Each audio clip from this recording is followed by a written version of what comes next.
Hello everyone and welcome back to a brand new day of Road to TCG Worlds 2019. Thank you so much for joining me today. I don't know if you guys remember my last Zoroark-Greninja video. My list was heavily criticized and said that I was told that it was really bad, that I sucked, etc, etc. Just your usual YouTube comments.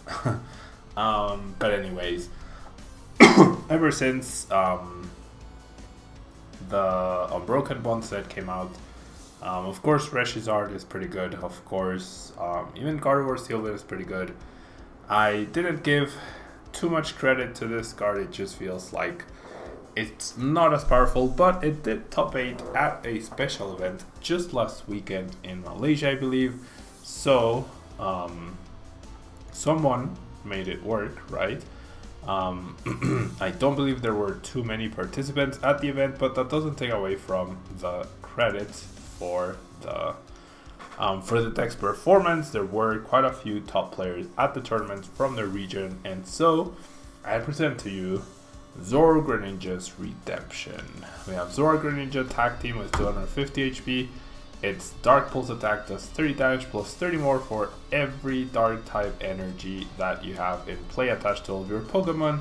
And we also have the Dark Union GX attack, where we put 2 in any combination of Dark type Pokemon GX and EX from our discard pile onto our bench.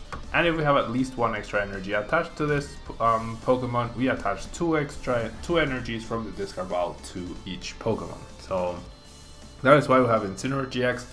But no Lidens and no Torracats. Turn on 50 HP, its ability Scar Charge. Once during your turn before you attack, you may put 3 damage counters on this Pokemon. And if you do, you search your deck for up to 3 Dark type energy cards and attach them to this Pokemon, and then you shuffle your deck. So has a decent attack, Crushing Punch on 30, and you discard special energy from your bonus active Pokemon. The GX attack is not relevant because if this guy is in play, that means you use Zoroark-Greninja's GX attack, so you won't be able to use Darkest Tornado, but in other situations it might have been useful. Now we do have the 3-3 Nagnadel line as predicted to be paired with this Pokemon, but this does have energy recovery from the discard pile with Nagnadel, and also energy thinning from the deck with Incineroar GX. Now, 1 Lele, 1 Let Loose, Marshadow, 1 Dedenne GX, and 1 Mew are the supporting cast for the deck. And supporters-wise, we have 4 Cynthia, 3 Lily, and 1 Red's Challenge, which is essentially a computer search turned supporter. Now, I'm honestly not too big on the supporter lineup, purely because there's no 4 Lily, which means turn 1 Lily is even less likely to happen. But I'm playing the list as is, as it got top 8. Has a bunch of stadiums, 2 Viridians, 1 Ultra of the Moon, and a Black Market. I do like the Black Market, and the extra stadiums does mean that you'll usually end up winning the stadium war, and that means if you can put the Black Market in the end, you might actually be in a good spot to prevent your opponent from winning by knocking out 2 of these guys and potentially forcing them to knock out 3 at some point. For Ultra Ball, 2 Nest Ball, 3 Mysterious Treasure. Mysterious Treasure is pretty good to establish Nagnadels, get more energy and Pokemon in the discard pile to be recovered with Incineroar. Realistically, you're only gonna recover 1 Incineroar, but 3 extra energy per turn is a lot of damage for Zoroark and Greninja. Triple energy switch, I was playing energy switch as well. 1 Fillor, 1 Rescue Stretcher, and then 2 Choice Helmets. Instead of increasing their damage output, they're trying to survive a little bit longer, and that is why the Choice Helmet is included here, along with a Cerola, trying to prevent Zoroark-Greninja from ever going down, or from going down too quickly. So let's jump into ladder and see if and what this deck can do. Yeah, I have very small hope for this deck. I do believe we are up against Nidoqueen, Sampert, Meganium, which is all the rage right now. The video I featured yesterday got quite a lot of views, has been getting a lot of talk over online.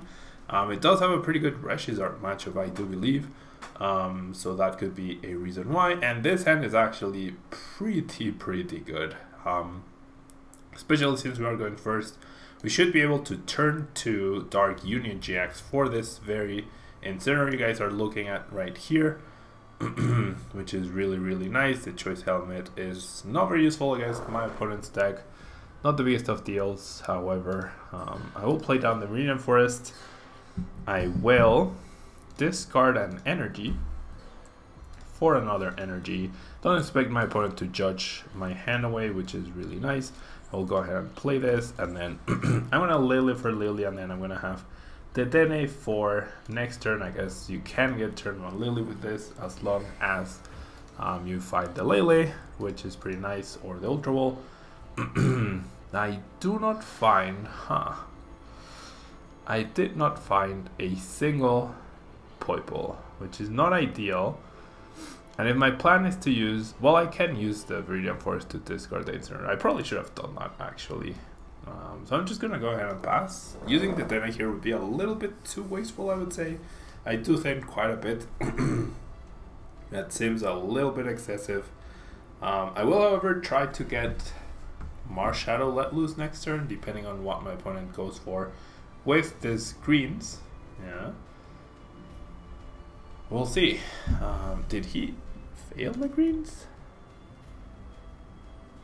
What? Oh no, he discarded Green's Search with the Viridian Force. Green's Exploration. Oh, I was so confused. I was like, wait, what?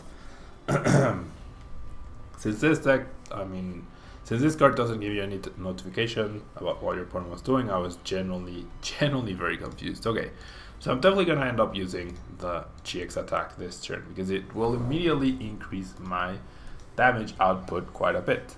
I will go ahead and play the Choice Helmet, and then I do believe I'm just going to go ahead and Cynthia. I'll save the Dene for a better spot.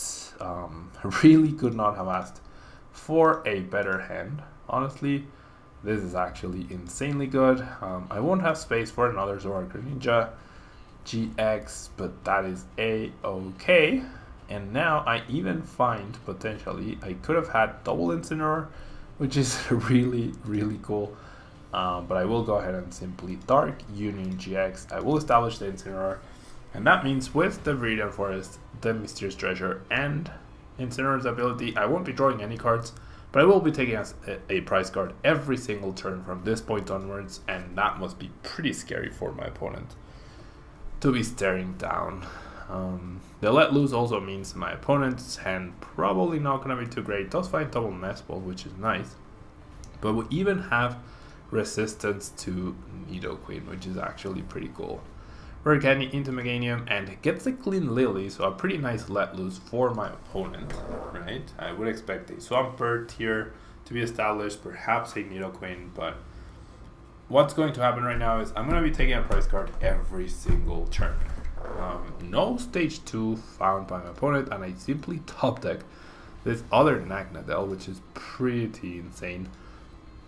Gonna go ahead and establish the double Nagnadel, even though I only need one, right? Because I only have one energy in the discard pile. I will go ahead and use Scar Charge, attach 3 energy to the Incineroar GX itself, and then I will go ahead and use Charging Up, and then I feel like I should keep the Reinforced. I already have so many energy established that having a counter Stadium to the Shrine could be very important. And turn 3, 210 damage, not a bad number to be hitting at this point of the game. We do have a very frail setup, however. The Crushing Punch attack, ooh, the Judge is nice. The Crushing Punch attack is actually pretty nice for us, purely because if at some point my opponent tries to stick a Super Boost energy, he won't be able to do much there. You won't be able to do much there. Establishes a Swampert, makes a lot of sense. We are going to go ahead and get ahead in 2 prizes. Does find Nidoqueen, right? Does find Nidoqueen. We'll use the Queen Skull, I guess, to establish another Meganium, or just grab the Meganium. Will he have another Rare Candy though? So yeah, thanks to the resistance, my opponent will be hitting for 240 damage. So he's really needing that. He's really needing that. Trying to ever get a 1-hit KO on us. 90 damage, not too impactful. Will lose the Super Boost, which is good news for us. I will go ahead and reinforce away the Void Ball this time around. Grab the energy. And then I do have Energy Switch, I do have Ultra Ball, I also have the Reds Challenge. So I feel like I should just attach to the Magnadel. And just, I mean, should I really use Scar Charge again to thin? Maybe I should actually. Let's go ahead and do it. Is that too much though?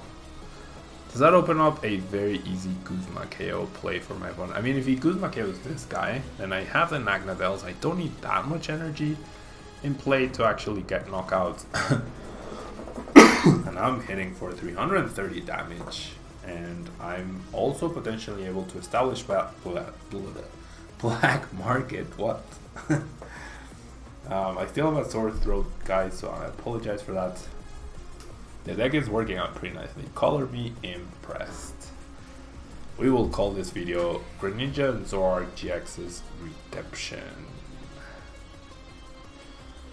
Okay, so we see the Great Ball. There's the Nidoqueen. Right now, not dealing too much damage, however. Dealt 90 damage before.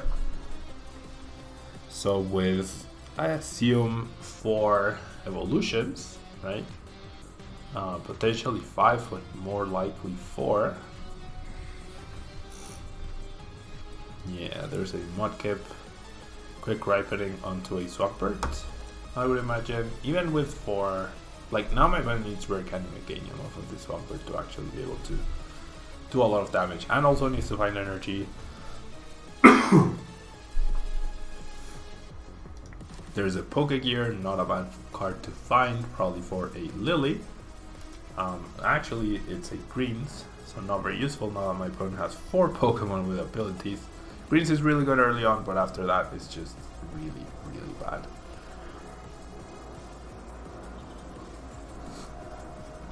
Energy to Chikorita and pass. Discards the green with the Viridian, which I don't particularly agree with. Right? I do not particularly agree with that. I will go ahead and find myself another energy to attach from hand. I do want to keep this one in hand, however. And then I'm pretty sure I just get the KO here. Should I heal? I mean, I could Red's Challenge and go grab a Guzma or grab a Zerola. I don't think it's necessary. Kind of want to play the black market, but I also kind of don't, because my opponent doesn't have much going for him right now. He will be thinning his deck quite a bit, and you can assume he's gonna get all of the stage 2s next turn. He needs how many? I have 160 HP left, so he needs 4 evolutions. That's 210 minus 20, 190. Yeah, he needs 4 total evolution Pokemon, evolved Pokemon, I believe. 4 on the bench, however.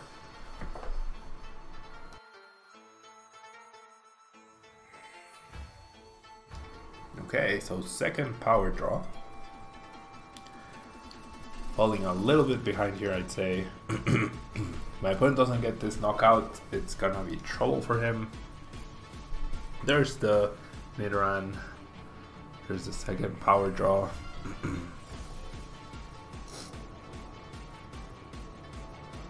What does my opponent need? To retreat, and then to quick ripening, into a quick ripening, into a Nidoqueen, into a triple acceleration. That would get him the KO, but there's a victory, so we actually managed to win a game with Zoroark Greninja. Not bad, not bad at all. I will give this deck one more chance, even though my throat is really hurting. I apologize, I know my my voice volume is usually very low, right? It's usually very low, but today it's probably gonna be lower than usual, so I apologize for that.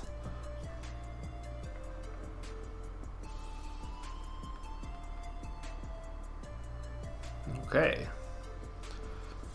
so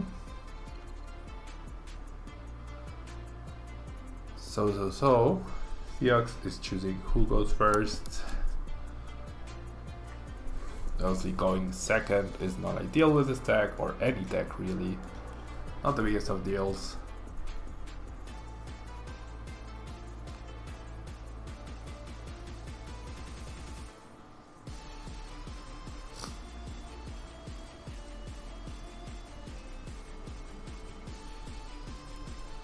Okay.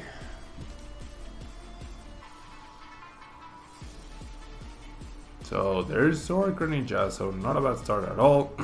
We also have Mysterious Treasures to establish Lele for Lily, which is really awesome. And we'll see what we're up against. My opponent goes first, but decides to bench something, which I do not agree with. Does immediately play the Viridian Forest. So is this a Jirachi based Pikarom, or is this just a pure Zapdos deck? I guess we'll find out. Now this is where I probably won't have time to establish the Incineroar GX. I probably don't need to either. But I probably just won't have the time, because my opponent will start attacking me next turn, so I need to start attacking him next turn. And the Zoroark could be kind of big to prevent my opponent from getting a easy prize here and there. So we'll see. My opponent does flip heads. If this is a fighting based Zapdos, we could also be in trouble. And so I'm gonna go ahead and Viridian Forest away the darkness for another darkness. I will go ahead and attach the energy to the active, and then I'm gonna go ahead and Mysterious Treasure away the Choice Helmet for not Lele, because Lele is priced, right? So I think I'm just gonna have to get rid of the Zoroark, because I mean I could Mysterious Treasure away the Ultra Ball and let loose to keep the Zoroark. Is that the better play though? That's probably what I need to do if I want to win this game, because the Zoroark is gonna have to be key. At some point or another, I am going to need to Zoroark, so we're just gonna have to hope the Let Loose Marshadow puts in the work here. I do attack my opponent's hand, which is good. I get an awful hand, however, in exchange, so we are definitely going to be in trouble. No draw support for us.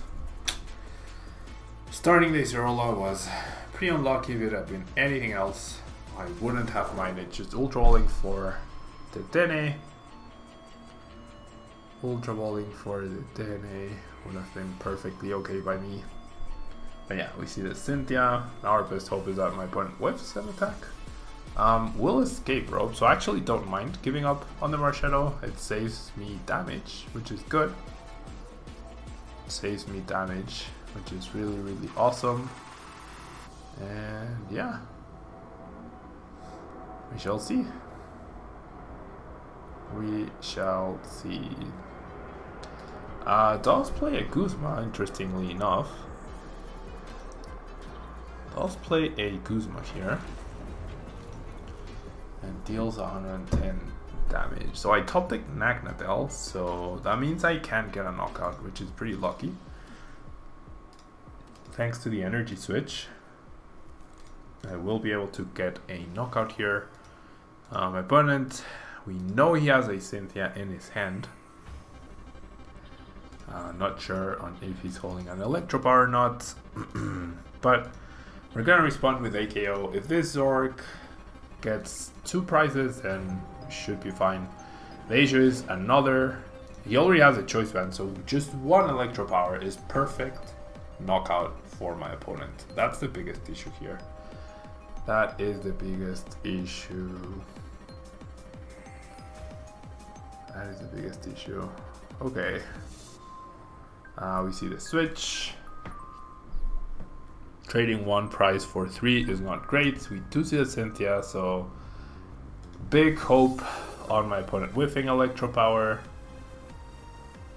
Doesn't immediately play it, which is surprising, and in fact he doesn't have it.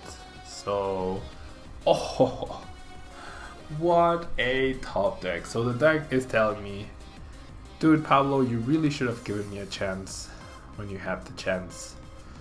The deck is just gifting me the perfect cards to take advantage of this situation. So, I mean, I'm definitely using Acerola here. There's no humanly possible way I'm not using Acerola. That is insane. An insane top deck. I have just enough as well to... Oh, what? Okay. So once again, guys, I apologize. My throat is very sore. The list seems to be working somehow, some way. The Acerola being clutch, the Magnetil top deck being clutch. I really can't complain. This is perhaps the redemption of the deck. I definitely invite you to try out the deck, guys. It seems like it's a very what's the word? A very budget-friendly deck, I would say. Greninja Zoroarks are not very expensive. Shouldn't be hard to assemble this deck. Online, it doesn't have too many expensive pieces, and who knows? Maybe I was wrong about this deck. Some people did mention in my video that I would eventually end up losing to this deck. I'm sure if more people try it out, I'll eventually run into the ladder and I'll end up losing to it, so we'll see. But yeah, guys, hope you enjoyed. Give this deck a try, definitely. Seems like this version is running decently well. Perhaps I would make a couple of changes, like the Reds challenge, like the extra stadiums. Feels a little bit out of place, and maybe more healing. Maybe more healing is the answer to making this deck viable. But anyways, guys, don't forget to leave a like. Really helps out the channel, and I will catch you guys in our next video. Bye-bye.